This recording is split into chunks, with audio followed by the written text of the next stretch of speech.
সার্জেনের মামলাতে অনতায় ড্রাইভাররা বলে এখন কি মামলা হইবে নাকি ঘুষ দিয়া যাবে।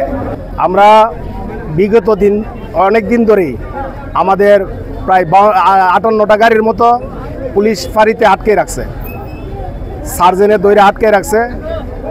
মূলত তাদের কথা হইল যে গাড়িগুলার কাগজপত্র আপলোড করার জন্য। আমরা বলছি যে সরকারে যে সময় নির্দেশনা দেয় আমরা কাগজপত্র আপলোড করে নেব। এখন বর্তমানে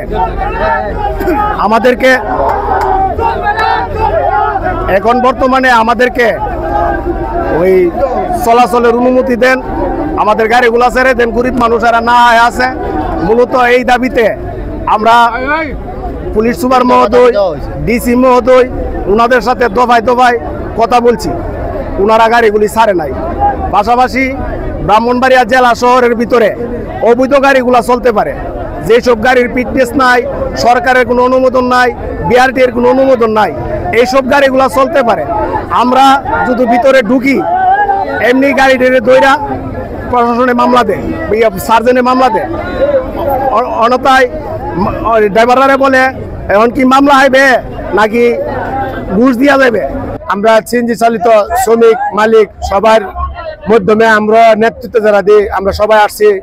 আমাদের দাবি 3 দাবি। একটা হইলো আমাদের পারমিট আছে, এই গাড়িগুলো দিয়ে সব জায়গায় চলতে চাই। আরেক নম্বর হইলো পুলিশের ট্রাফিকের হয়রানি মুক্তি চাই। আরেকটা হইলো আমাদের কিছু গাড়ি আছে আটক, এই গাড়িগুলো নিঃস্বার্থভাবে মুক্তি দেয়। আরেকটা কথা হলো আমাদের ব্রাহ্মণবাড়িয়ার ইনচার্জ মুজাম্মেল সাহেব, ওনার মুখের ভাষ্য, উনি আমাদেরকে বলছে 2টা বাজে যাওয়ার জন্য ডিসি সাহেবের অফিসের মধ্যে গেলে আমাদেরকে একটা ফয়সালা ইনশাল্লাহ করে দিব। না, আমাদের সিএনজি অবরোধটি চলবে, আমাদের অবরোধটি আছে। এখানে যে যানজটটা সৃষ্টি ছিল এটা আমরা সরাই দিছি। আর তাদেরকে আমরা সান্ত্বনামূলক একটা বক্তব্য দিছি যে মুজাম্মেল সাহেব উনি নিজে বলছে যে 2টা বাজে আসেন, আসলে আমরা আলোচনার মাধ্যমে একটা সমাধান করে দেব। এখানে সিএনজি চালক, মালিক, শ্রমিক সকলে মিলে তাদের বিভিন্ন দাবি দেওয়া আছে। তারা 3-4টা দাবি উপস্থাপন করেছে। তারা দীর্ঘ সময় মহাসড়ক অবরোধ করে রেখেছে, এতে করে দুদিকে অনেক যানজটের সৃষ্টি হয়েছে।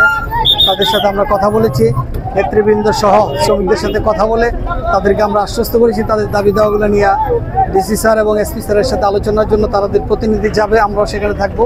একটা শান্তিপূর্ণ আলোচনার মাধ্যমে এই সমস্যাটার সুষ্ঠু সমাধান হবে, এই আশ্বাসের প্রেক্ষিতে তারা রাস্তা ছেড়ে দিয়েছে। বর্তমানে যান চলাচল শুরু হয়েছে।